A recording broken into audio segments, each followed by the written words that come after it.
بہرحال میں کچھ اس وقت تمید نہیں باندھوں گا، بات سن لو میرے ایک ایمان کی۔ یہ علاقہ ہمارا ایسا ہے، آپ کو جناب دل خیر آبادی نے نعرہ لگوایا اور آپ واقعی نعرے کا استقبال کیے، کیونکہ یہ علاقہ ہی ایسا علاقہ ہے۔ تھکن کو اوڑھ کے بستر پہ جا کے لیٹ گئے، ہم اپنی قبر مقرر میں جا کے لیٹ گئے۔ تھکن کو اوڑھ کے بستر پہ جا کے لیٹ گئے، ہم اپنی قبر مقرر میں جا کے لیٹ گئے۔ تمام عمر ہم ایک دوسرے سے لڑتے رہے، مگر مرے تو برابر میں جا کے لیٹ گئے۔ ایک ایسا رشتہ ہے۔ آئیے حضرات سامعین، ہمارے حضرت مولانا مفتی سعد النجیب صاحب قاسمی دامت برکاتہم العالیہ، جو ہمارے اس علاقے کی بہت بڑی شخصیت ہے، للہیت سے بھرپور شخصیت، رب حضرت مولانا مفتی سعد النجیب صاحب اسٹیج پر کرسی پر بھی جلوہ بار ہو چکے ہیں، اس لیے میں اس وقت زیادہ کچھ نہ کہتے ہوئے آپ سے ایک درخواست ہے، آگے آ جائیں۔ الحمد لله نحمده ونستعينه ونستغفره ونؤمن به ونتوكل عليه ونعوذ بالله من شرور أنفسنا ومن سيئات أعمالنا، من يهده الله فلا مضل له ومن يضلل فلا هادي له، ونشهد أن لا إله إلا الله وحده لا شريك له، ونشهد أن سيدنا ونبينا وحبيبنا وشفيعنا وسندنا وإمامنا ومولانا محمدا عبده ورسوله صلى الله عليه وعلى آله وصحبه وبارك وسلم تسليما كثيرا كثيرا. أما بعد فأعوذ بالله من الشيطان الرجيم. بسم الله الرحمن الرحيم. وتوكل على الحي الذي لا يموت. صدق الله مولانا العظيم. وقال النبي صلى الله عليه وسلم: توكلت على الله، أو كما قال عليه الصلاة والسلام: سبحان الله وبحمده، سبحان الله العظيم وبحمده، استغفر الله. صلى الله على سيدنا محمد صلى الله عليه وسلم. اللهم صل على سيدنا محمد، يا رب صل عليه وسلم.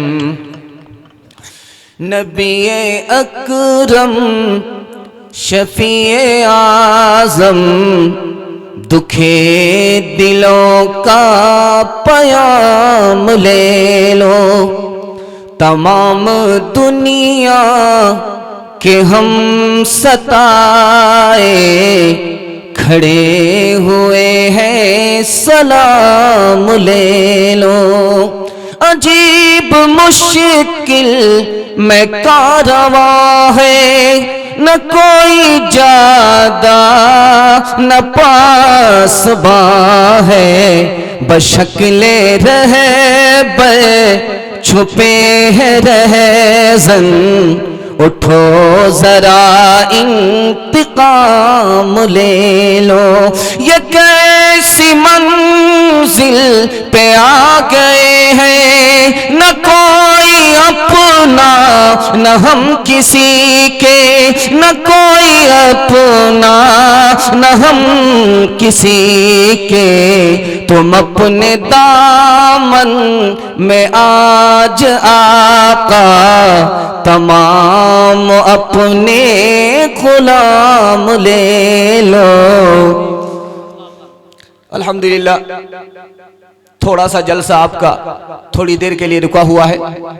مجھے یقین ہے کہ آپ دعا سے پہلے نہیں جائیں گے، اور مجھے پورا یقین ہے میں آپ کو بیان کے دوران اتنا متنفر بھی نہیں کر سکتا کہ آپ دعا چھوڑ کر کے چلے جائیں. زبان کی حرارت اور تیزی بتا دے گی کہ آپ کے اندر تھوڑی سی طلب ہے، اور زبان کی لڑکھڑاہٹ بتا دے گی کہ آپ کی طلب ختم ہو گئی ہے. اسی وقت میں اپنی کرسی چھوڑ دوں گا. میں آپ کا مہمان ہوں، آپ میرے میزبان ہیں. آپ سن لیں گے، دعا تک ساتھ دے دیں گے، میزبانی کا حق ادا ہو جائے گا. بیداری کا ثبوت دیتے ہوئے اور وعدے پر عمل کرتے ہوئے ایک بار ہاتھ اٹھا کر کے میری تسلی کر دیجئے. انشاءاللہ انشاءاللہ میں سوالوں سے اپنے پیغام کو شروع کرنے کے لیے جا رہا ہوں. 2-3 پیغام دوں گا اور ایک چھوٹا سا پیغام آپ کے سامنے آئے گا، مشکل سے 5-7 منٹ کا ہوگا. اس سے اندازہ کیجئے کہ کتنی چھوٹی تقریر، کتنا چھوٹا بیان آپ کے سامنے آنے والا ہے. میں سوالوں سے اپنے پیغام کو شروع کرنے کے لیے جا رہا ہوں. میرا پہلا سوال ہے، بتائیے وہ کون سا درخت ہے جس کا پھل پہلے آتا ہے پھول بعد میں آتا ہے؟ پھل پہلے آتا ہے اور پھول بعد میں آتا ہے؟ وہ کون سا درخت ہے جس کا پھل پہلے آتا ہے پھول بعد میں آتا ہے؟ دوسرا سوال آپ سے ہے، وہ کون سا جانور ہے جو ایک آنکھ سے سوتا ہے اور ایک آنکھ سے جاگتا ہے؟ کون سا جانور ہے ایک آنکھ سے سوتا ہے اور ایک آنکھ سے جاگتا ہے؟ وہ کون سا جانور ہے؟ یہ دوسرا سوال تھا۔ تیسرا سوال، ہمارے اس ملک ہندوستان میں کتنی زبانیں بولی جاتی ہیں؟ اس زبان کی تعداد کیا ہے؟ قاری محمد طیب صاحب رحمۃ اللہ علیہ فرماتے ہیں ہمارے ملک میں کتنی زبانیں بولی جاتی ہیں؟ اور آخری سوال آپ سے کرنے کے لیے جا رہا ہوں، چہرے پر مارنا حدیث میں منع کیوں ہے؟ کسی کو آپ چہرے پر نہیں مار سکتے، بیوی کو بھی چہرے پر نہیں مار سکتے، پڑھنے والے بچے کو بھی آپ چہرے پر نہیں مار سکتے، یہ مارنے منع کیوں ہے؟ ان سوالوں کے جواب کو مکمل کر کے میں پیغام کو شروع کرنے کے لیے جا رہا ہوں۔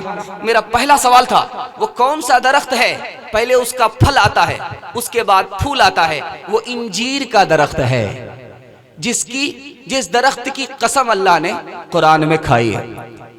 انجیر کے درخت میں سب سے پہلے پھل آتا ہے اس کے بعد پھول آتا ہے۔ دوسرا سوال آپ سے تھا، وہ کون سا جانور ہے ایک آنکھ سے سوتا ہے اور ایک آنکھ سے جاگتا ہے؟ وہ بھیڑیا ہے۔ بھیڑیا ایک آنکھ سے سوتا ہے اور دوسری آنکھ سے جاگتا ہے۔ تیسرا سوال آپ سے تھا، ہمارے اس ملک میں کتنی زبانیں بولی جاتی ہیں؟ قاری محمد طیب صاحب رحمۃ اللہ علیہ فرماتے ہیں 120 زبان ہمارے ملک میں بولی جاتی ہیں۔ 120 زبانیں ہمارے ملک میں بولی جاتی ہیں۔ آخری سوال آپ سے تھا کہ چہرے پر مارنا منع کیوں ہے؟ تو فرمایا کہ چہرہ علم کا ذخیرہ ہے، علم کا خزانہ ہے۔ آنکھ سے علم ہوتا ہے، کان سے علم ہوتا ہے، زبان سے علم ہوتا ہے، ناک سے علم ہوتا ہے، یہ علم کا مدرسہ ہے، اس لیے چہرے پر مارنا منع ہے۔ میرا حال پوچھ کے ہم نشیں، میرے سوزے دل کو ہوا نہ دے، بس یہی دعا میں کروں اب کہ یہ غم کسی کو خدا نہ دے۔ یہ جو زخم دل کو پکائے ہم لیے پھر رہے ہیں چھپائے ہم، کوئی ناشناس مزاج غم کہیں ہاتھ اس کو لگا نہ دے، کوئی ناشناس مزاج غم کہیں ہاتھ اس کو لگا نہ دے۔ میرا پہلا پیغام 5 سے 7 منٹ میں آپ کے سامنے لے کر کے آ رہا ہوں۔ یہ میرا کھاتا ہے، اگر کھاتا صحیح ہوگا تو خاتمہ بھی صحیح ہوگا۔ انشاءاللہ ساتھ دیں گے، سننے کے لیے تیار ہیں؟ ایک بار اور ہاتھ اٹھائیے انشاءاللہ۔ انشاءاللہ روٹی کپڑا مکان، اس سلسلے سے میں آپ کے سامنے بہت اہم گفتگو کرنے کے لیے جا رہا ہوں، بہت اہم پیغام دینے کے لیے جا رہا ہوں۔ سی اے کو آپ سمجھنا چاہتے ہیں، NRC کو سمجھنا چاہتے ہیں، ان دونوں کو سمجھنا چاہتے ہیں تو آپ کو سمجھ میں آ جائے گا یہ کہاں سے شروع ہوا اور یہ کہاں تک جائے گا، یہ کہاں سے شروع ہوا اور کہاں تک جائے گا۔ دھوئیں کو دیکھ لیجئے، آگ کا پتہ چل جائے گا۔ میں آپ کو سنانے کے لیے جا رہا ہوں، 5 سے 7 منٹ میں اس پیغام کو آپ کے سر سے گزار رہا۔ اگر کوئی مسلمان ہو کر کے یہ شک کرے میں کل کو کہاں سے کھاؤں گا، کل کو کہاں سے کھاؤں گا، حضرت اویس قرنی فرماتے ہیں اسے اللہ پر بھروسہ نہیں، شک ہو گیا، اس کو کوئی بھی تقریر فائدہ نہیں پہنچائے گی، کوئی نصیحت کا اثر اس پر نہیں ہوگا۔ نمونے کو ذرا دھیان میں رکھیے، ہماری تسلی کے لیے بس اتنا کافی ہے کہ دنیا اور آخرت کس کی حکومت میں ہے؟ اللہ کی حکومت میں ہے۔ یہ ساری مخلوق کس کی فرما بردار ہے؟ اللہ کی فرما بردار ہے۔ حکم کس کا چلتا ہے پوری کائنات میں؟ اللہ کا چلتا ہے۔ روزی اور روزی کے سارے راستے کس کے ہاتھ میں ہے؟ اللہ کے ہاتھ میں۔ ہماری تسلی کے لیے بس اتنا کافی ہے۔ نقطے کی بات یاد رکھیے، اگر کوئی مسلمان اللہ پر بھروسہ کرتا ہے روزی کے لیے تو دعویٰ ہے کہ وہ ناکام نہیں ہو سکتا۔ دوسرے نمونے کو ذرا دھیان میں رکھیے، جو خدا پر بھروسہ کرتا ہے ساری دنیا اس کی محتاج تو ہوگی، وہ دنیا کا محتاج نہیں ہوگا۔ تیسرے نمونے کو ذرا دھیان میں رکھیے، جو روزی کے لیے خدا پر بھروسہ نہیں کرتا، جب قبر میں اسے دفنایا جائے گا اس کا منہ قبلے کی طرف نہیں ہوگا۔ آخری مثال میں آپ کے سامنے لے کر کے آ رہا ہوں۔ حال کس کا اچھا ہے، کس کا برا ہے؟ حال کس کا اچھا ہے، کس کا برا ہے؟ جس کا ایمان محفوظ ہے اس کا حال اچھا ہے۔ کس کا ایمان محفوظ ہے؟ جو روزی کے لیے خدا پر بھروسہ کرتا ہے اس کا ایمان محفوظ ہے۔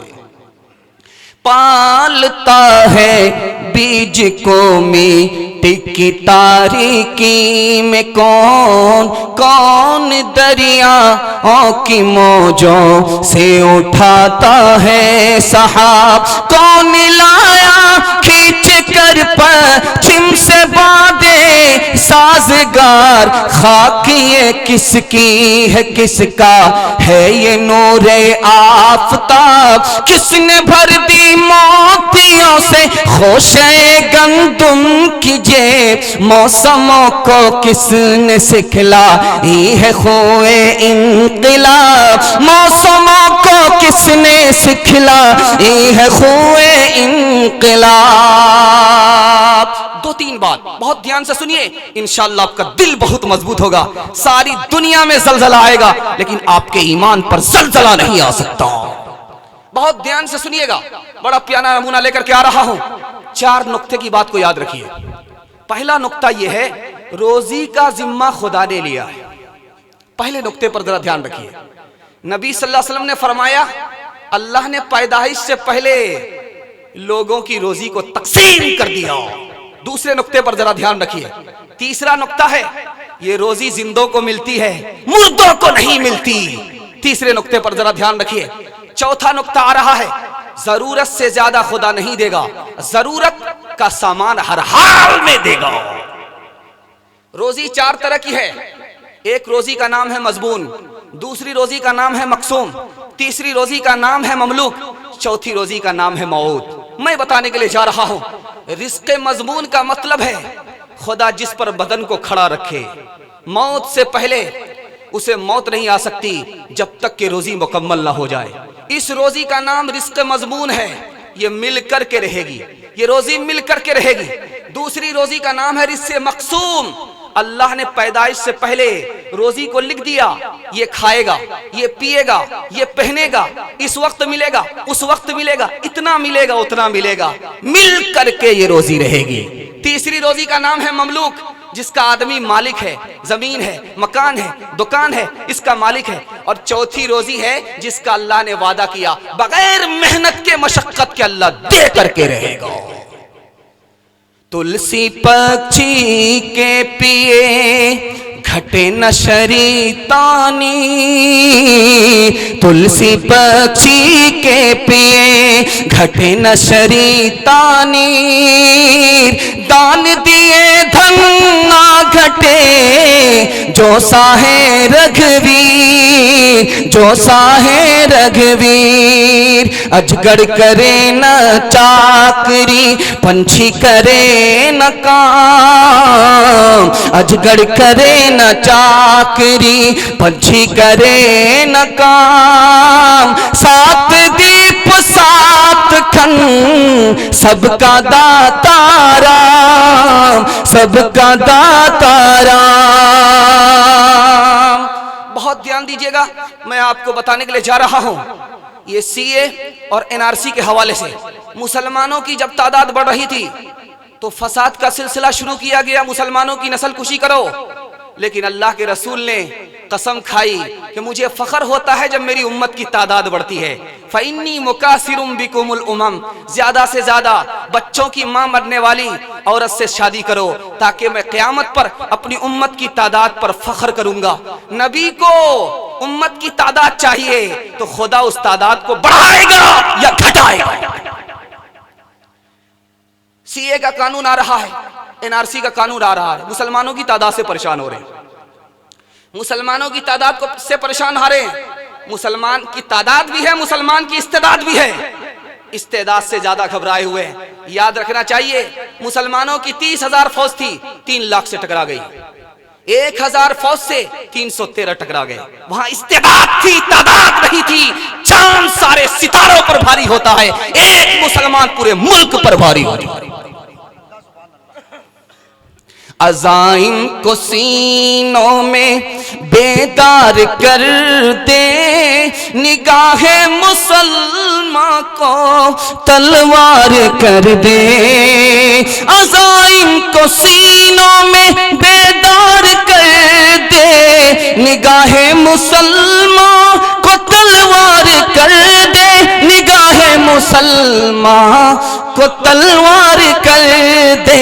تڑپنے پھڑکنے کی توفیق دے دے، دل مرتضیٰ سوزے صدیق دے دے.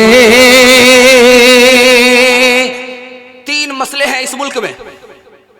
کہتے کیا ہیں؟ مسلمانوں کی تعداد بڑھے گی. اصل تو کہنا ہے مسلمان کی تعداد بڑھے گی، ہم سیاست نہیں کر پائیں گے.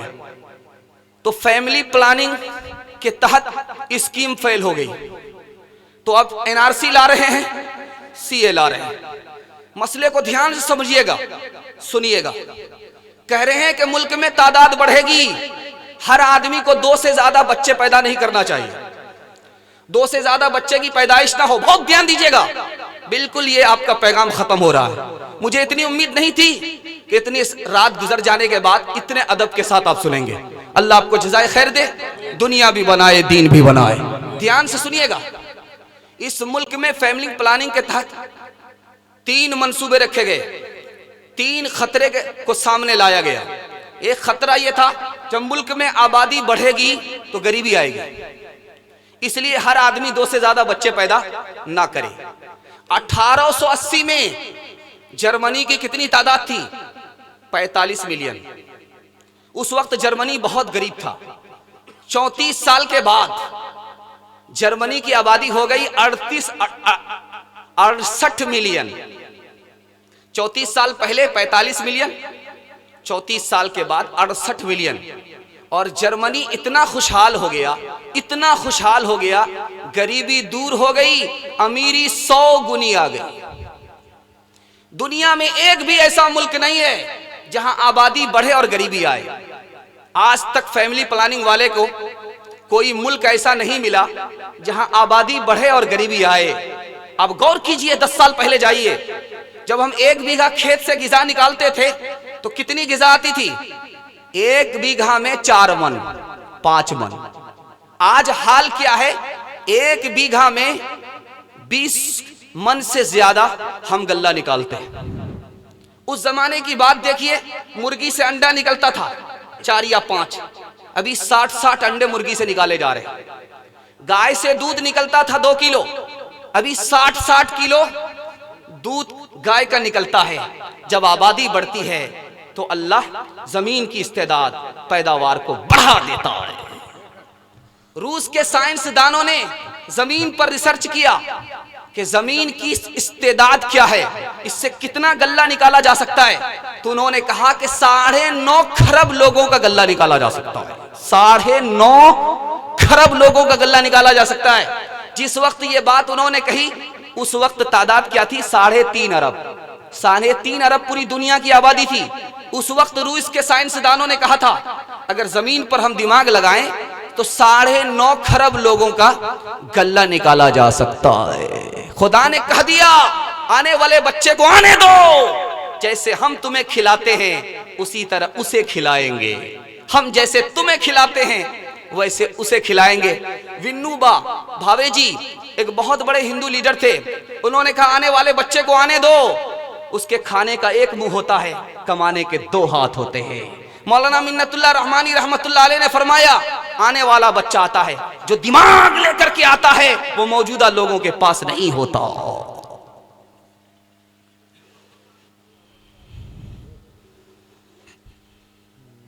ایک پیاری مثال پر اس پیغام کو ختم کر رہا ہوں. انشاءاللہ ہمیں تسلی ہے کہ انشاءاللہ جس خدا نے پہلے کھلایا وہ ابھی کھلا رہا ہے، قیامت تک کھلائے گا انشاءاللہ. انشاءاللہ اس پر ہمیں یقین پیدا کر لینا. 2 مثال میں آپ کے سامنے لے کر کے آ رہا ہوں. بچہ چنا لے کر کے اچھال رہا تھا اور منہ سے کینچ لے رہا تھا. منہ میں جانے کے بجائے ناک میں چنے کا دانہ آ گیا، چنے کا دانہ پھنس گیا، اور وہ بچہ پاکستان کا، اور آپریشن کے لیے امریکہ بلایا جا رہا ہے۔ بچہ بیٹھا اور ڈاکٹر کے یہاں مرچ کے ساتھ مسالہ بھونا جا رہا تھا۔ مرچ کی لہر، مرچ کا اثر جب دھوئیں کے ساتھ آیا تو بچے کے ناک میں پہنچا، وہ اس کو چھینک آئی، وہ دانہ باہر نکلا، وہاں مرغی کھڑی تھی، اس نے کھا لیا۔ اس مثال کو ذرا دھیان میں رکھیے گا۔ دوسری مثال، بہت فاسٹ گاڑی چل رہی ہے، مولانا کی گاڑی ہے، فاسٹ چل رہی ہے، ایک کتا آر پار ہو گیا۔ ڈرائیور کو لگا، مولانا کو لگا کتا مر چکا ہے۔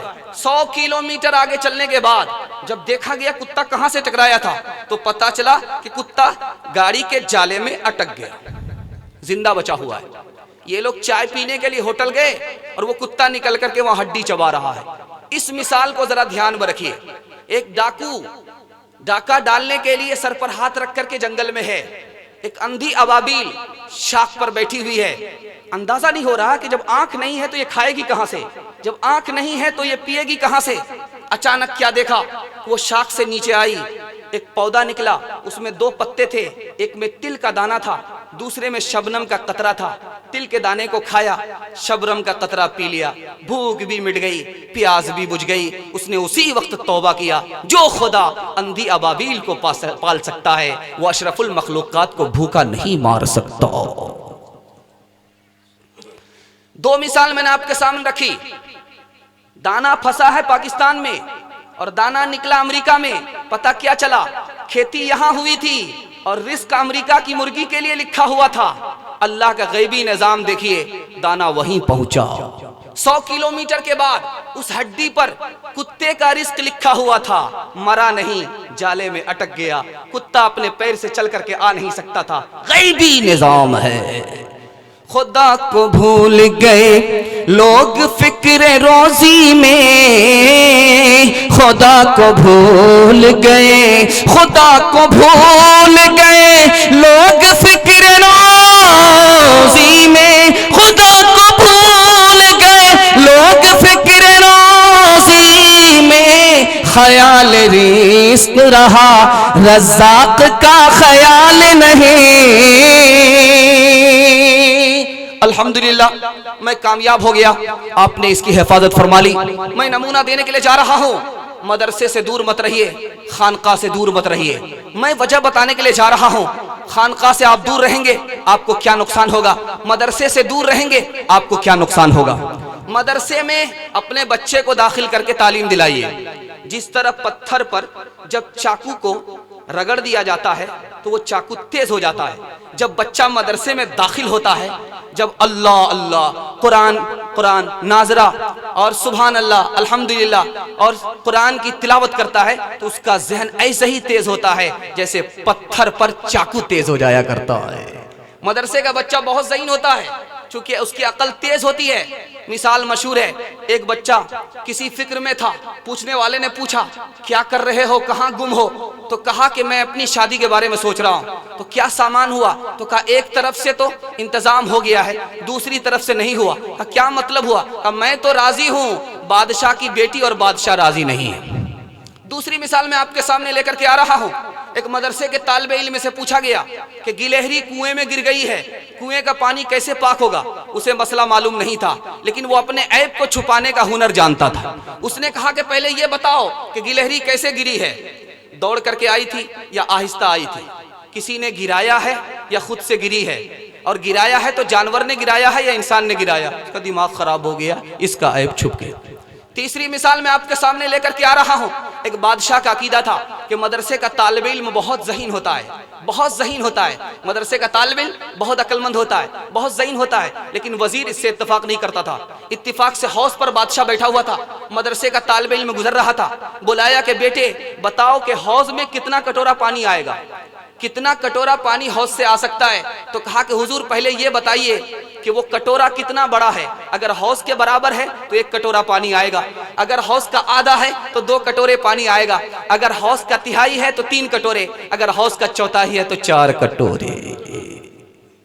کبھی اے نوجوان مسلم تدبر بھی کیا تو نے، وہ کیا گردوں تھا جس کا تو ایک ٹوٹا ہوا تارا، تمہیں اس قوم نے پالا ہے آغوش محبت میں، کچل ڈالا تھا جس نے پاؤں میں تاج سر دارا، سبق پڑھ پھر صداقت کا، عدالت کا، شجاعت کا، لیا جائے گا تجھ سے کام دنیا کی امامت کا۔ خانقاہ اور مدرسہ کیا ہے میں آپ کو بتانے کے لیے جا رہا ہوں، ایک لائن میں بتانے کے لیے جا رہا ہوں۔ یہ جو خانقاہ ہے یا مدرسہ ہے، امام غزالی فرماتے ہیں یہ قلعہ ہے۔ قلعہ کا کیا مطلب ہوا؟ شیطان سے بچنے کا قلعہ ہے۔ جو مدرسے میں آ گیا، مدرسے کی تعلیم لے لی، خانقاہ میں آ گیا، خانقاہ کی تعلیم لے لی، وہ شیطان سے بچ گیا۔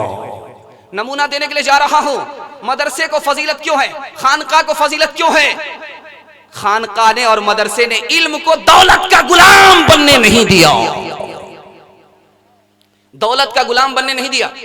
قاسم نانوتوی رحمت اللہ علیہ فرماتے ہیں کہ ہم بھی دنیا کماتے ہیں، ہم بھی دنیا کماتے ہیں، دنیا کو ٹھوکر مارتے ہیں، دنیا ہمارے قدموں میں آتی ہے، اور دنیا دار دنیا کے قدموں میں گرتے ہیں اور دنیا ان کو ٹھکرا دیتی ہے۔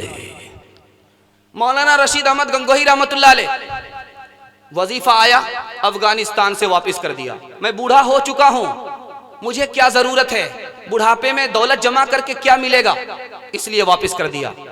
حضرت لاہوری رحمت اللہ علیہ جلسے میں آنے سے پہلے 2 شرط رکھا کرتے تھے، کرایہ ہوگا تب آؤں گا اور کسی کی دعوت نہیں کھاؤں گا۔ پوچھا گیا حضور یہ کڑی شرط آپ کیوں لگاتے ہیں؟ کہ دنیا داروں کے پاس بہت زیادہ غرور ہوتا ہے، وہ یہ سمجھتے ہیں کہ علم دولت کا غلام ہے، علم کا غلام دولت ہے، علم کا غلام دولت ہے، اور علم دولت کا غلام نہیں ہے۔ میں ایسا اس لیے کرتا ہوں، جلسے میں آؤں گا، کرایہ لوں گا اور جلسے میں آؤں گا، مرغا مرغی کھاؤں گا، شیطان اس کے دل میں یہ بات ڈالے گا، واہ صاحب کیا دین کی خدمت ہے، ہدیہ کے نام پر پیسہ بھی لیا اور دعوت کے نام پر مرغا بھی توڑ کر کے چلے گئے۔ تیسری اور آخری مثال آپ کے سامنے لے کر کے آ رہا ہوں۔ حضرت تھانوی رحمت اللہ علیہ بنگلہ دیش جا رہے تھے، تو ان کو کہا گیا کہ حضرت یہاں تو آ رہے ہیں، آپ کو ہدیہ لینا پڑے گا۔ کہا کہ بھئی ہدیہ لینے کے لیے وہاں کیوں بلا رہے ہو، وہاں سے بھیج دو۔ تو کہا کہ کنواں کے پاس پیاسا آتا ہے، کنواں پیاسے کے پاس نہیں جاتا ہے۔ مطلب کیا تھا؟ یہ مدرسے میں جو علماء ہیں یہ پیاسے ہیں، اور جو دولت والے ہیں دولت کنواں ہے۔ اس مثال کے دینے کے بعد حضرت تھانوی کو غیرت آئی، تو کہا کہ تم یہ سمجھتے ہو یہ مدرسے میں پڑھنے والے پڑھانے والے پیاسے ہیں اور تمہاری دولت کے پیاسے ہیں؟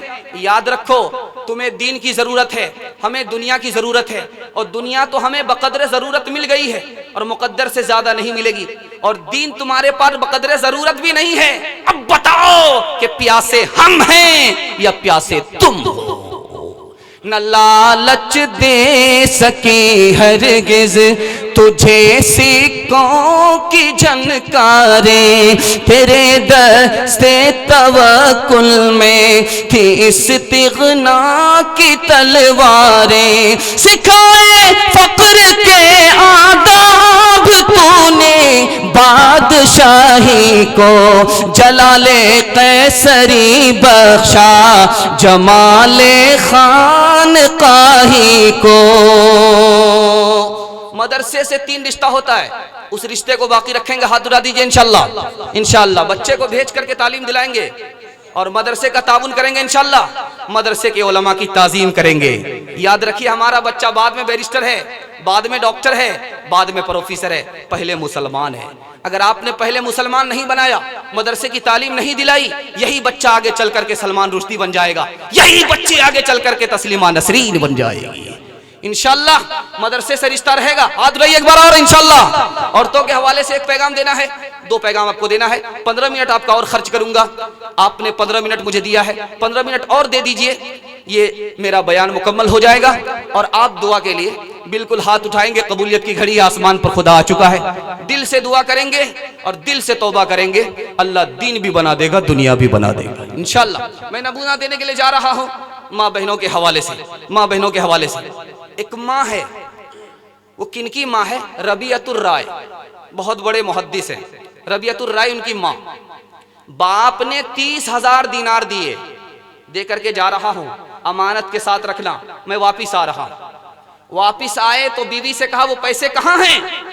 کہا تسلی کرو، مسجد میں جاؤ، نماز پڑھ کر کے آؤ، امانت تمہاری میرے پاس ہے۔ جب وہ مسجد سے آئے تو دیکھا مسجد میں کیا نظارہ ہے، خوبصورت جوان حدیث کا درس دے رہا ہے، سارے لوگ ایسے بیٹھے ہوئے جیسے لگتا ہے کہ پرندہ سر پر بیٹھا ہوا ہے، بڑا رشک آیا، کاش کہ میرا بیٹا بھی اسی طرح کا محدث ہوتا۔ اس منظر کو دیکھ کر کے آئے، بیوی سے پوچھا کہ وہ امانت کہاں ہے؟ کہا وہ امانت تیرے اس بیٹے پر میں نے خرچ کر دیا۔ بیوی کے سر پر ہاتھ رکھ کر کے کہا کہ میں نے تو تمہیں پیتل دیا تھا، تم نے مجھے سونا لوٹا دیا۔ اس مثال کو یاد رکھیے۔ دوسری مثال آپ کے سامنے آ رہی ہے، بہت پیاری مثال آ رہی ہے۔ احسان دانش بہت بڑے شاعر ہیں، امتحان میں پاس کر گئے، ماں بھی رو رہی ہے، باپ بھی رو رہے۔ پڑھا بھائی، خوشی کا موقع ہے، رو کیوں رہے ہو؟ کہا کہ بیٹا آگے پڑھانے کے لیے میرے پاس کچھ نہیں ہے۔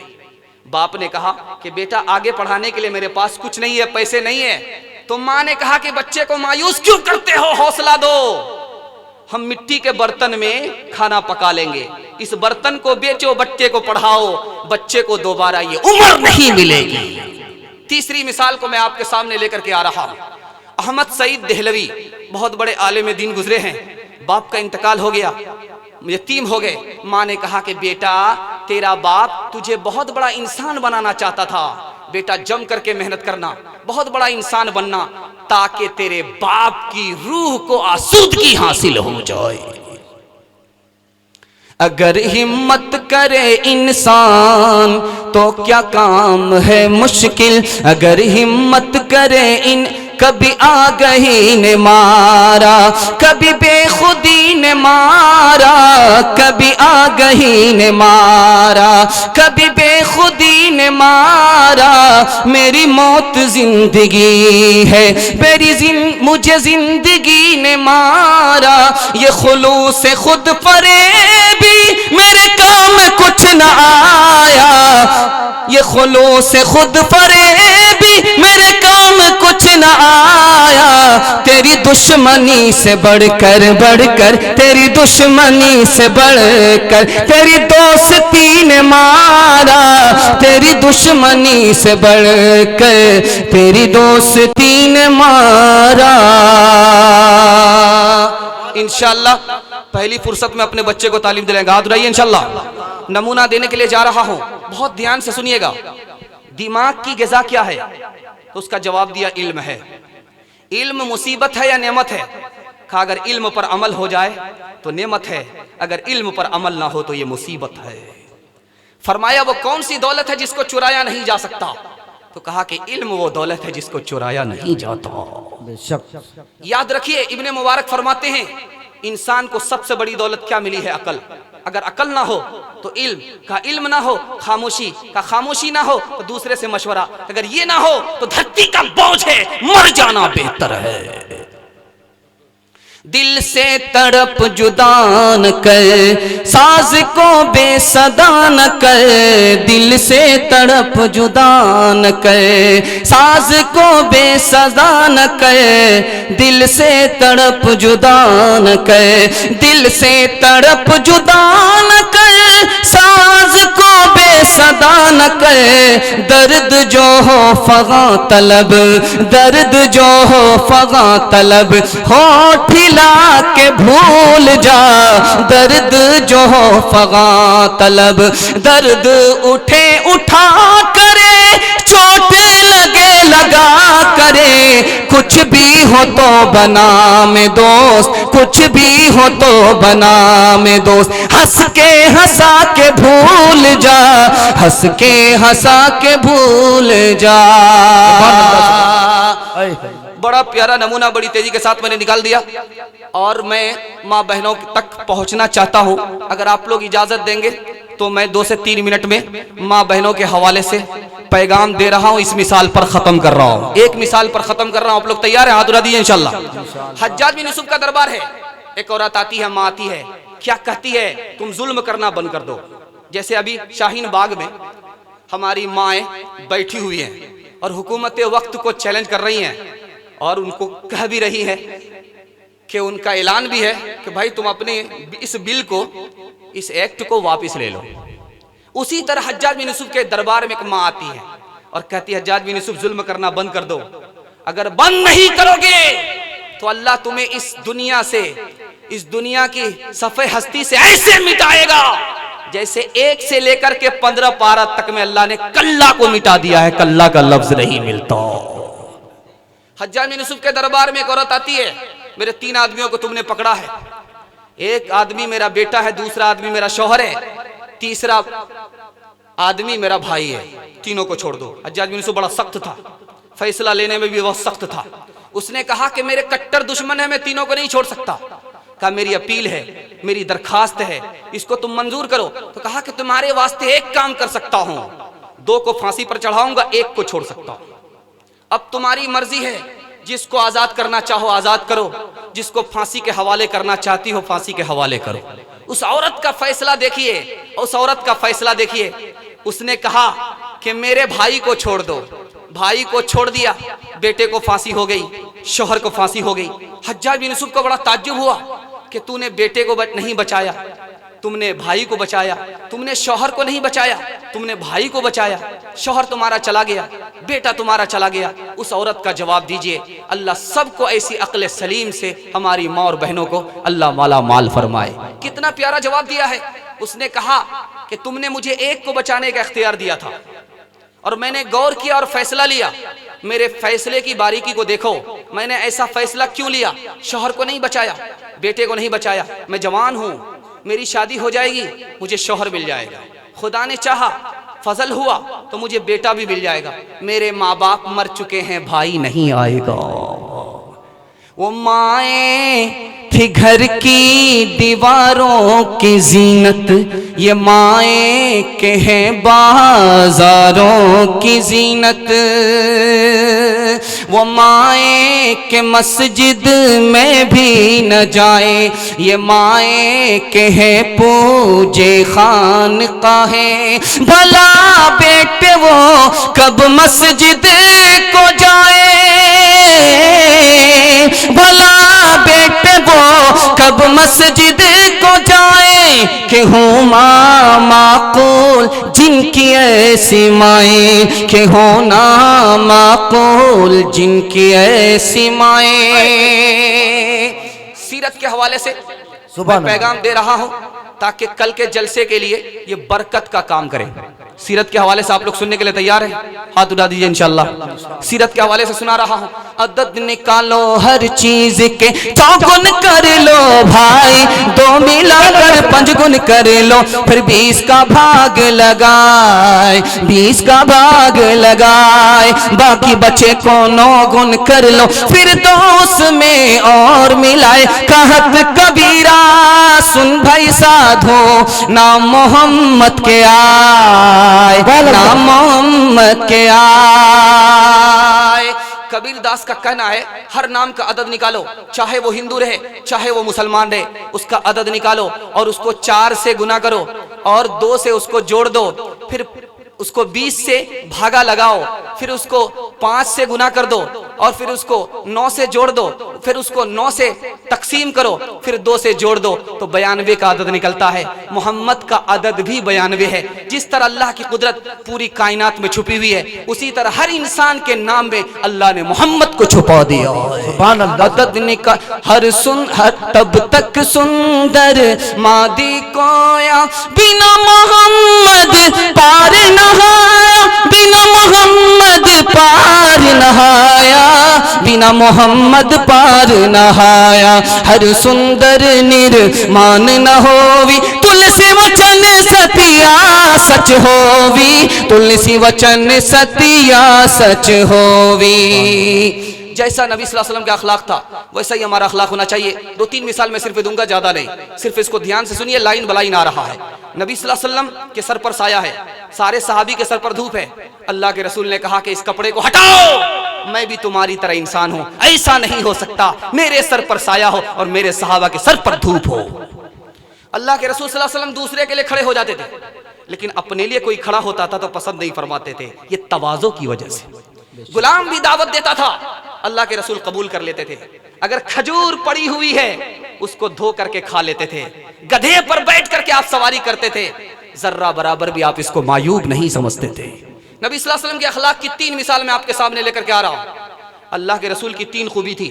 پہلی خوبی یہ تھی کسی کی برائی نہیں کرتے تھے، دوسری خوبی یہ تھی دوسرے کو آر نہیں دلاتے تھے، تیسری خوبی تھی کہ دوسرے کا عیب نہیں نکالتے تھے۔ نبی صلی اللہ علیہ وسلم کی 3 خوبی کو دیکھیے، کسی سے جھگڑا نہیں کرتے تھے، بات بنانے میں نہیں لگتے تھے، بیکار کام نہیں کرتے تھے۔ اس اخلاق سے ہمارا اخلاق ملے گا انشاءاللہ، انشاءاللہ اخلاق سے اخلاق ملے گا۔ نبی صلی اللہ علیہ وسلم کے مذاق میں بھی جھوٹ نہیں ہوتا تھا۔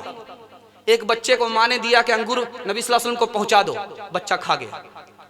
نبی صلی اللہ علیہ وسلم کے پاس اس بچے کی ماں آئی کہ آپ کو انگور ملا تھا؟ میں نے بچے کے ہاتھ بھیجا تھا۔ کہا کہ نہیں ملا۔ تو کہا وہ اس کا مطلب ہے اس بچے نے کھا لیا۔ جب وہ بچہ نبی صلی اللہ علیہ وسلم کے سامنے آتا تھا تو اللہ کے رسول کہتے تھے دھوکا دھوکا دھوکا دھوکا دھوکا دھوکا، بہت بڑا دھوکا ہو گیا، ماں نے تو میرے لیے کھجور بھیجا تھا، انگور بھیجا تھا اور اس نے کھا لیا۔ یہ نبی صلی اللہ علیہ وسلم کا مذاق تھا۔ اسی طرح آپ کا دوسرا مذاق، جب کوئی بچہ آتا تھا، او دکان والے ادھر آؤ، آپ کا مذاق بھی ہوتا تھا اور آپ کے مذاق میں جھوٹ بھی نہیں ہوتا تھا۔ تیسرا مذاق آپ کا تھا، ایک صحابی آئے، مجھے اونٹ چاہیے، کہا اونٹ کا بچہ دوں گا۔ کہا کہ اونٹ کے بچے سے کیا ہوگا؟ کہا ہر اونٹ اونٹنی کا بچہ ہی ہوتا ہے۔ بڑھیا آئی، میرے بارے میں بتاؤ کہ میں جنتی ہوں۔ کہا تو جنتی نہیں ہے۔ بڑھیا رونے لگی۔ نبی صلی اللہ علیہ وسلم نماز سے فارغ ہو کر کے آئے، روتی کیوں ہے؟ کہا کہ آپ نے کہا جنتی نہیں ہے۔ ارے تو بوڑھی ہے، مرنے سے پہلے بوڑھی ہے، جب جنت میں جائے گی تو جوان ہوگی۔ تیسرے مذاق کو نبی صلی اللہ علیہ وسلم کو دیکھیے، ام ایمن آتی ہے اور کہتی ہے کہ میرا شوہر آپ کو اپنی خدمت میں بلا رہا ہے۔ کہا وہ وہی جس کی آنکھ میں سفیدی ہے؟ کہا یا رسول اللہ اس کی آنکھ میں سفیدی نہیں ہے۔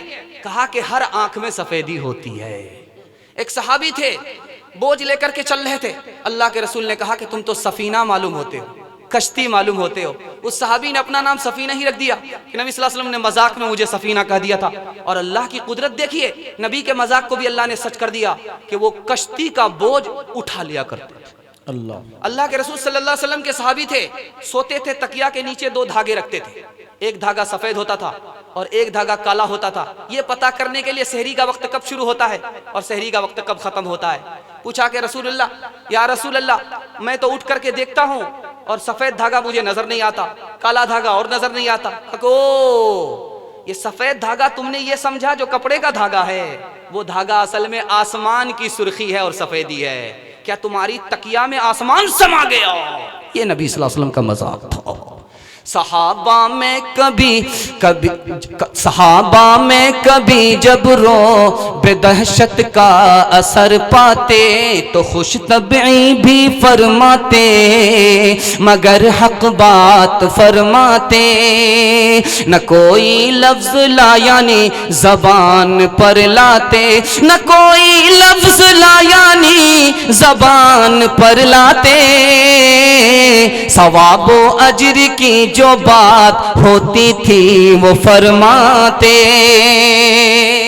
بہت نمونہ، اور آج کے اس جلسے میں جو وظیفہ آپ کو دینے کے لیے جا رہا ہوں، مجھے امید ہے اس وظیفے میں آپ کامیاب ہو جائیں گے۔ نبی صلی اللہ علیہ وسلم کی بشارت آپ کو کیسے ہوگی؟ نبی صلی اللہ علیہ وسلم کی زیارت کیسے ہوگی؟ بشارت کا مطلب ہے نبی صلی اللہ علیہ وسلم خواب میں کیسے آئیں گے۔ بہت ادب کے ساتھ سن لیجئے، بس اس پر آپ کا جلسہ ختم ہو رہا ہے۔ بہت ادب کے ساتھ سن لیجئے، یہ برکت کے لیے میں نے اس پیغام کو آپ کے سامنے رکھا ہے تاکہ کل کا جلسہ اس کی برکت سے کامیاب ہو جائے۔ بہت دھیان دیجئے گا، نبی صلی اللہ علیہ وسلم ہمارے خواب میں کیسے آئیں گے؟ 4 طریقے سے آئیں گے۔ شیخ عبدالغفار محدث دہلوی رحمۃ اللہ علیہ فرماتے ہیں 2 طریقہ انہوں نے لکھا، اور علامہ دمیری نے حیات الحیوان میں 1 طریقہ لکھا، اور 4تھا طریقہ امام غزالی نے لکھا۔ 4 طریقے سے آپ نبی صلی اللہ علیہ وسلم کو اپنے خواب میں دیکھ سکتے ہیں۔ پہلا طریقہ، 2 رکعت نماز پڑھیے۔ کب؟ جمعے کی رات میں۔ جمعے کی رات میں 2 رکعت نماز پڑھیے، اور ہر رکعت میں سورہ فاتحہ کے بعد آپ 11 مرتبہ آیت الکرسی اور 11 مرتبہ قل واللہ احد پڑھیے۔ ہر رکعت میں، ہر رکعت میں سورہ فاتحہ کے بعد 11 مرتبہ آیت الکرسی، 11 مرتبہ قل واللہ احد پڑھیے۔ سلام کے بعد آپ 100 مرتبہ اللہم صلی علی محمد، اللہم صلی علی محمد النبی الامی وآلہ واصحابہ وسلم پڑھیے 100 مرتبہ۔ اس وظیفے کی برکت سے نبی صلی اللہ علیہ وسلم خواب میں آئیں گے، اور وہ خواب سچا ہوگا، جھوٹا نہیں ہوگا۔ دوسرے وظیفوں کو دھیان رکھیے، جمعہ کی رات کی کوئی قید نہیں، جب آپ کو سہولت ہو 2 رکعت آپ نفل پڑھیے، ظہر میں، مغرب میں، عشاء میں 2 رکعت آپ نفل پڑھیے، اور ہر رکعت میں سورہ فاتحہ کے بعد 25 مرتبہ قل اللہ احد پڑھیے۔ ہر رکعت میں سورہ فاتحہ کے بعد 25 مرتبہ قل اللہ احد پڑھیے، اور سلام کے بعد 1000 مرتبہ صلی اللہ علی النبی الامی پڑھیے۔ خواب میں نبی صلی اللہ علیہ وسلم کی بشارت ہوگی، یہ خواب شیطان کی طرف سے نہیں ہوگا، رحمان کی طرف سے ہوگا۔ تیسرے وظیفے کو ذرا دھیان میں رکھیے، ایک پرچہ لیجئے، اس میں لکھیے محمد رسول اللہ، احمد رسول اللہ، اس کو آپ لکھیے، جمعہ کا دن ہو، جمعہ کی نماز کے بعد باوضو اس کو لکھیے، اور اشراق کا جب وقت ہو جائے تو اس پرچی کو دیکھیے اور درود شریف پڑھتے رہیے، اس کی برکت سے نبی صلی اللہ علیہ وسلم کی آپ کو بشارت ہوگی۔ آخری وظیفہ بتانے کے لیے جا رہا ہوں، آخری وظیفہ بتانے کے لیے جا رہا ہوں، ایک درود ہے، اس کو پڑھنے سے نبی صلی اللہ علیہ وسلم کی بار بار بشارت ہوگی، جتنی بار پڑھیں گے اتنی بار بشارت ہوگی۔ اللہم صلی علی محمد کما امرتنا ان نصلی علیہ، اللہم صلی علی محمد کما ہوا اہلو، اللہم صلی علی محمد کما تحب و ترضى، اللہم صلی علی روح محمد فی الارواح، اللہم صلی علی جسد محمد فی الاجساد، اللہم صلی علی قبر محمد فی القبور۔ اس وظیفے کے بعد انشاءاللہ آپ کو نبی کی بشارت ہوگی انشاءاللہ۔ نفس نفس پہ برکتیں، قدم قدم پہ رحمتیں، نفس نفس پہ برکتیں، قدم قدم پہ رحمتیں، جہاں جہاں وہ شفیع آسیہ گزر گیا، جہاں نظر نہیں پڑی وہی ہے رات آج تک، جہاں نظر نہیں پڑی وہاں ہے رات آج تک، وہی سحر ہوئی، وہی سحر ہوئی، جہاں جہاں گزر گیا وہی سحر ہوئی۔ زیارت کا راستہ تو، بشارت کا راستہ تو آپ کو معلوم ہو گیا، انشاءاللہ عمل ہوگا انشاءاللہ، بول دیجئے۔ بس 2 منٹ کا پیغام آپ کے سامنے لے کر کے آ رہا ہوں۔ نبی کی زیارت کیسے ہوگی؟ حج اور عمرہ کے بہانے سے۔ انشاءاللہ پیسہ بچائیں گے، حج عمرہ نہیں کریں گے، ہاتھ اٹھائیے انشاءاللہ۔ یہ دیکھیں، زیارت کے 2 راستے ہیں، حج اور عمرہ۔ حج عمرہ کے حوالے سے زیارت ہوتی ہے، نبی صلی اللہ علیہ وسلم سے زیارت ہوتی ہے۔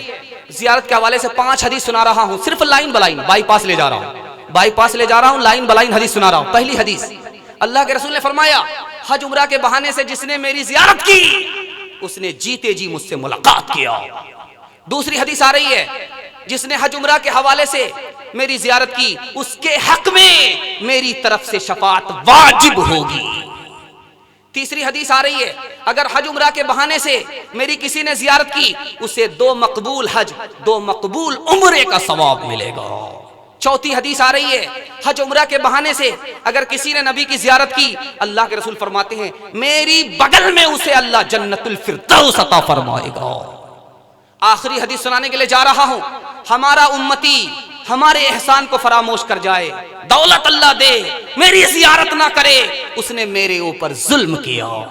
کھوکے بازار میں سب اپنا بھرم آئے ہیں، کھوکے بازار میں سب اپنا بھرم آئے ہیں، کھوکے بازار میں سب اپنا بھرم آئے ہیں، شرم کہتے ہوئے آتی ہے کہ ہم آئے ہیں، شرم کہتے ہوئے آتی ہے کہ ہم آئے ہیں، آپ کے سامنے جس حال میں ہم آئے ہیں، آپ کے سامنے جس حال میں ہم آئے ہیں، ایسے مجرم کسی دربار میں کم آئے ہیں۔ بس آپ سے وعدہ مجھے لینا ہے، قرآن چھوڑنے کی وجہ سے ہم لوگ ذلیل و خوار ہیں۔ قرآن کا 3 سبق ہے، یاد رکھیں گے انشاءاللہ۔ بس آپ سے صرف وعدہ لے رہا ہوں، جلسہ آپ کا مکمل ہو چکا الحمدللہ۔ آپ نے آج کے جلسے کو دعا تک پہنچا دیا، کشتی کو ساحل تک لگا دیا، اب اللہ آپ کو اپنے مقصد تک پہنچا دے۔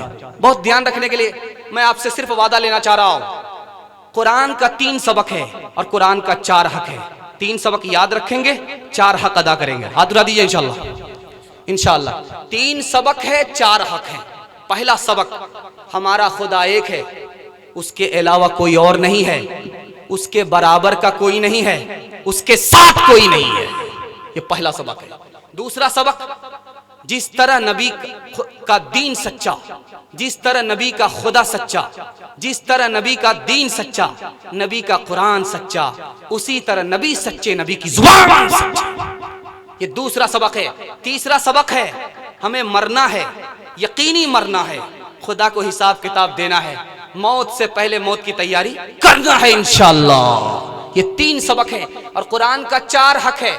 پہلا حق ہے قرآن کا ادب کریں گے انشاءاللہ، دوسرا حق ہے قرآن کو سیکھیں گے، تیسرا حق ہے قرآن کو سکھائیں گے، چوتھا حق ہے قرآن پر عمل کریں گے انشاءاللہ۔ اتر کر حرا سے سوئے قوم آیا، اور ایک نسخے کی میاں ساتھ لایا۔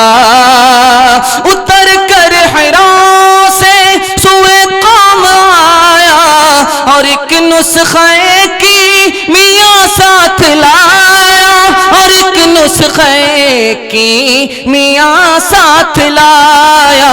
وہ بجلی کا کڑکا تھا یا صوت ہادی، عرب کی زمین جس نے ساری ہلا دی۔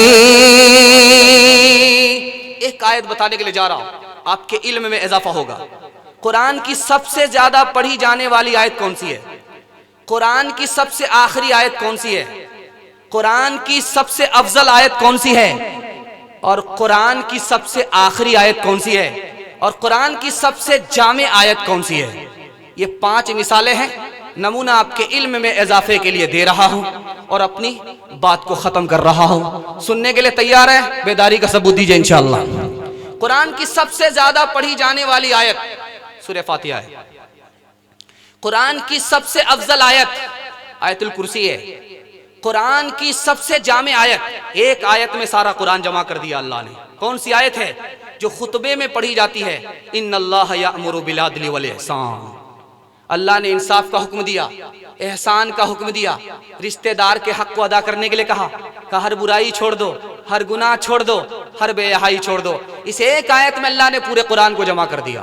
قرآن کی سب سے پہلی سورت سورہ فاتحہ ہے۔ قرآن کی سب سے آخری سورت اذا جاء نصر اللہ ہے۔ قرآن کی سب سے پہلی آیت اقرأ بسم ربک الذی خلق ہے۔ قرآن کی سب سے آخری آیت واتقوا یوما ترجعون فیہ الی اللہ۔ لوگو اس دن سے ڈرو جس دن تم اپنے رب کے پاس لوٹائے جاؤ گے، وہ تم سے پوچھے گا ہم نے زندگی دی، ہم نے جوانی دی، ہم نے تندرستی دی، کہاں آباد کیا، کہاں برباد کیا، مال دیا کہاں سے کمایا، کہاں خرچ کیا، علم دیا اس کے مطابق کیا عمل کیا۔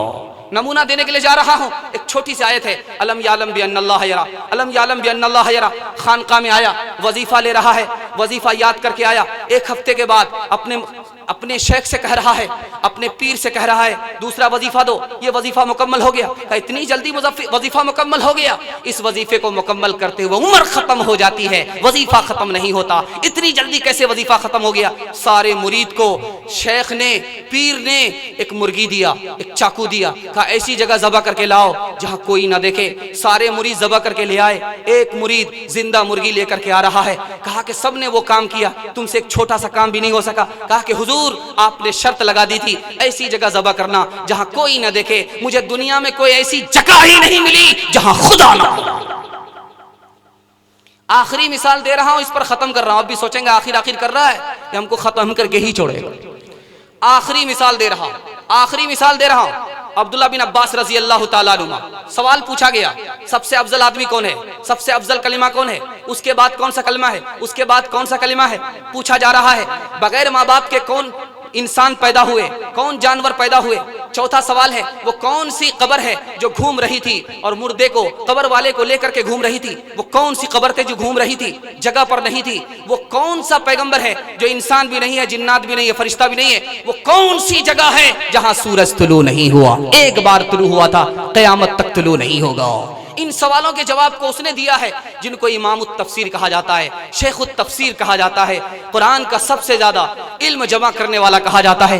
اللہ ہمارے بچوں کو ایسا ہونہار صحابی بنائے، ایسا ہونہار صحابی جیسا بنائے۔ میں نمونہ دینے کے لیے جا رہا ہوں، سوال تھا سب سے افضل کلمہ کون ہے، تو جواب دیا لا الہ الا اللہ، کہا اس کے بعد، کہا سبحان اللہ، کہا اس کے بعد الحمدللہ، کہا اس کے بعد اللہ اکبر، کہا اس کے بعد ولا حول ولا قوت الا باللہ، کہا سب سے افضل انسان کون تھا؟ کہا حضرت آدم، اللہ نے اپنے ہاتھ سے بنایا۔ کہا بغیر ماں باپ کے کون سے انسان پیدا ہوئے؟ کہا آدم اور حوا پیدا ہوئے۔ بغیر ماں باپ کے کون سے جانور پیدا ہوئے؟ صالح علیہ السلام کی اونٹنی پیدا ہوئی اور اسماعیل علیہ السلام کا بیڑا پیدا ہوا۔ یہ دو جانور پیدا ہوئے، بغیر ماں باپ کے پیدا ہوئے، ڈائریکٹ اللہ کی قدرت سے پیدا ہوئے۔ وہ کون سی قبر تھی جو قبر والے کو لے کر کے گھوم رہی تھی؟ جواب دیا وہ یونس علیہ السلام کی مچھلی تھی، 40 دن تک پیٹ میں رکھا، 7 دن تک پیٹ میں رکھا، دوسری روایت کے مطابق 3 دن تک پیٹ میں رکھا، تیسری روایت کے مطابق، چوتھی روایت کے مطابق اشراق کے وقت میں رکھا، شام کے وقت میں اگل دیا۔ یہی وہ قبر تھی جو قبر والے کو لے کر کے گھوم رہی تھی۔ پوچھا گیا ہے وہ کون سا پیغمبر ہے جو انسان بھی نہیں ہے، جنات بھی نہیں ہے، فرشتہ بھی نہیں ہے؟ تو کہا وہ کوا ہے۔ آدم کے بیٹے کو تعلیم دینے کے لیے زمین پر اترا تھا اور اس نے مردہ کوے کو دفن کیا تھا، تعلیم یہ دیا تھا کہ مردہ بھائی کو جلانا نہیں ہے، دفن کرنا ہے۔ یہ وہ پیغمبر تھا جو انسان بھی نہیں، جنات بھی نہیں، فرشتہ بھی نہیں۔ پوچھا گیا آخری سوال وہ کون سی جگہ ہے جہاں سورج ایک ہی بار طلوع ہوا، اس کے بعد کبھی طلوع نہیں ہوگا؟ کہا موسیٰ علیہ السلام نے دریائے نیل پر لاٹھی ماری تھی، راستہ بنا تھا، وہاں سورج ایک بار طلوع ہوا، اس کے بعد وہ راستہ ختم ہو گیا۔ ہر لحظہ ہے مومن کی نئی آن نئی شان، گفتار میں کردار میں قرآن کی برہان۔ یہ بات کسی کو نہیں معلوم کہ مومن، یہ بات کسی کو نہیں معلوم کہ مومن قاری نظر آتا ہے حقیقت میں ہے قرآن، قاری نظر آتا ہے حقیقت میں ہے قرآن۔ 3 کام کیجئے، 3 کام چھوڑ دیجئے۔ دعا کریں گے انشاءاللہ، صبر کریں گے انشاءاللہ، اپنی جان، اپنے مال، اپنے ملک، اپنے مذہب، اپنی قوم کی حفاظت کریں گے انشاءاللہ۔ انشاءاللہ 3 کام عمر بھر کریں گے، اللہ کی عبادت کریں گے، رسول کی اطاعت کریں گے، مخلوق کی خدمت کریں گے۔ حکومت کا کام آنے کا ہے، جانے کا ہے، ہمارا کچھ نہیں بگاڑ سکتی۔ ہم کل بھی تھے، آج بھی ہیں اور قیامت کی صبح تک رہیں گے۔ جس کے ساتھ ہوگا مولا کیا بگاڑے گا نواب سراج الدولہ۔ تیرے سینے میں دم ہے، دل نہیں ہے، تیرا دم گرمی ہے، محفل نہیں ہے۔ گزر جا عقل سے آگے کے یہ نور، چراغ راہ منزل نہیں ہے۔ تھے کیک کے چکر میں تو روٹی بھی گئی، بڑی شے کی طاق میں تھے تو چھوٹی بھی گئی، نہ مانی بات وائز کی، تھے پتلون کے چکر میں تو لنگوٹی بھی گئی۔ وآخر دعوانا ان الحمدللہ رب العالمین۔ دعا فرما دیں۔ اللهم صل على سيدنا حبيبنا شفينا ومولانا محمد وبارك وسلم. ربنا ظلمنا أنفسنا وإن لم تغفر لنا وترحمنا لنكونن من الخاسرين. ربنا اغفر لنا ولإخواننا الذين سبقونا بالإيمان ولا تجعل في قلوبنا غلا للذين آمنوا ربنا إنك رؤوف رحيم. اللهم اهدنا فيمن هديت وعافنا فيمن عافيت وتولنا فيمن توليت وبارك لنا فيما أعطيت وقنا شر ما قضيت إنك تقضي ولا يقضى عليك إنه لا يذل من واليت ولا يعز من عاديت تباركت ربنا وتعاليت. نستغفرك ونتوب إليك. صلى الله على النبي الكريم. اللهم اغفر للمؤمنين والمؤمنات والمسلمين والمسلمات وألف بين قلوبهم واصلح ذات بينهم وانصرنا على عدوك وعدوهم. اللهم لعن الكفرة الذين يصدون عن سبيلك ويكذبون رسلك ويقاتلون أولياءك. اللهم خالف بين كلمتهم وزلزل أقدامهم وانزل بهم بأسك الذي لا ترده عن القوم المجرمين. اے اللہ مسلمانوں کی جان کی، مال کی، عقل کی، نسل کی، ملک کی، مذہب کی، قوم کی پوری پوری حفاظت فرما. حاسدوں کے حسد سے، شریروں کی شرارت سے، بدماشوں کی بدماشی سے، آسمانی بلاؤں سے، زمینی آفتوں سے قدم قدم پر حفاظت فرما. اے اللہ مسلمانوں کی بربادی سے، تباہی سے، ہر طرح کی کے نقصان سے مسلمانوں کو مامون و محفوظ فرما. اے اللہ جو بل آ رہا ہے، جو ایکٹ آ رہا ہے، یہ آ تو رہا ہے لیکن یہ ملک میں نافذ ہو جائے اور تیری مرضی نہ ہو ہی نہیں سکتا. اے اللہ ہم دل سے توبہ کرتے ہیں. اے اللہ اس بل کو واپس فرما کر مسلمانوں کو سکون اور اطمینان نصیب فرما، ملک کو سکون اور اطمینان نصیب فرما. اے اللہ مدارس کی، مکاتب کی، خانقاہ کی، اے اللہ عیدگاہ کی، سب کی پوری پوری حفاظت فرما۔ اے اللہ مظلوم مسلمان کی مدد فرما، کشمیر کے مسلمانوں کی مدد فرما، ہندوستانیوں کی پوری پوری حفاظت فرما۔ اے اللہ ہندوستان کو اصلی حالت میں واپس فرما، امن کی طرف واپس فرما، اس کی آگ کو رحمت کے پانی سے بجھا کر اے اللہ اسے ٹھنڈا فرما۔ اے اللہ ہم سب کے حق میں خیر کے فیصلے فرما، رسوائی اور ذلت کے فیصلے نہ فرما۔ اے اللہ توبے کا دروازہ کھلا ہے، دل سے ہم توبہ کر رہے ہیں، سارے دروازے بند ہو چکے ہیں، سب ہمارے دشمن ہو چکے ہیں، سب ہم سے انتقام لینے کے لیے کھڑے ہیں، صرف تو ہی مددگار ہے، تو ہی ہمارا سہارا ہے۔ اگر تیرا بھی دروازہ بند ہو گیا، تیری بھی مدد رک گئی تو ہم کہیں کے نہیں رہیں گے، اے اللہ ہر طرح سے تباہ و برباد ہوں گے۔ اے اللہ تیرے غضب پر، تیرے غصے پر تیری رحمت غالب آ جاتی ہے مولا۔ ہم دل سے توبہ کرتے ہیں، ہم سب پر رحم کا، کرم کا، فضل کا، عفو و عافیت کا معاملہ فرما۔ اے اللہ جس مدرسے کا یہ جلسہ ہو رہا ہے اس مدرسے کو قبول فرما، مکان مکین دونوں سے آباد فرما، مبارکباد فرما۔ اس مدرسے کی عظمت کو، محبت کو لوگوں کے دلوں میں داخل اور شامل فرما۔ اے اللہ اس کی ضروریات کو خزانے غیب سے مکمل فرما۔ اے اللہ اس کی ضروریات کو خزانے غیب سے مکمل فرما۔ اے اللہ اس کی محبت، عظمت، عقیدت کو تمام لوگوں کے دلوں میں داخل اور شامل فرما۔ اے اللہ اس مدرسے کو بدنامی سے بچا، ان کو اس مدرسے کو نیک نام فرما۔ اے اللہ اس مدرسے کے اساتذہ کو نیک نام فرما۔ اے اللہ اس مدرسے کی کمیٹی کو نیک نام فرما۔ اے اللہ حاضرین کے مقاصد ہیں، دلوں کا حال ہے، تیرے علاوہ کوئی نہیں جانتا، تیرے علاوہ کوئی پورا نہیں کر سکتا۔ اے اللہ ہاتھ اٹھائے ہیں، قبولیت کی گھڑی ہے، جلسے کی برکت سے اے اللہ مدرسے کی نسبت سے ہماری دعاؤں کو قبول فرما، حاضرین کو جائز مقاصد میں 100% کامیاب فرما، ہمارے دل سے خوف کو دور فرما، سکون اور اطمینان نصیب فرما، توبے کو قبول فرما، غریبی مفلسی بیماری کو دور فرما، خوشحالی اور فارغ البالی عطا فرما۔ اے اللہ صحت، عافیت، فرصت کے دولت سے مالا مال فرما، رحمت و برکت کی بارش ہم سب پر مسلسل جاری و ساری فرما۔ اے اللہ نحوست کو، گناہ کی نحوست کو ہم سب پر مسلط نہ فرما۔ اے اللہ بدعمالیوں کی نحوست کو ہم سب پر مسلط نہ فرما۔ اے اللہ دین دنیا دونوں کی بھلائی سے مالا مال فرما، دین دنیا دونوں کی بھلائی سے مالا مال فرما۔ جو پریشان حال ہیں ان کی پریشانی کو دور فرما، جو بیمار ہیں انہیں شفا عطا فرما، جو مقروض ہیں انہیں قرض سے نجات عطا فرما، جن گھروں میں لڑکیاں بے نکاحی ہیں غیب سے مناسب جوڑے کا جلد از جلد انتظام فرما۔ اللہ ہم سب کے حق میں خیر کے فیصلے فرما، جائز مقاصد میں خوب کامیاب فرما، ہمارے بچوں کو سیرت اور صورت کا مالک بنا، علم اور ہنر کے لیے قبول فرما، ہمارے جوانوں کو دین کی حفاظت، دین کے اشاعت کے لیے قبول فرما، ہماری ماں اور بہنوں میں دین کو داخل فرما، پردہ و نماز کو شامل فرما، ہمارے بوڑھوں کی عمر میں خوب خوب برکت عطا فرما، مرنے سے پہلے پہلے کلمہ اور ایمان پر خاتمہ نصیب فرما۔ ربنا تقبل منا انك انت السميع العليم وتب علينا انك انت التواب الرحيم، وصلى الله تعالى على خير خلقه محمد وآله وصحبه أجمعين برحمتك يا أرحم الراحمين۔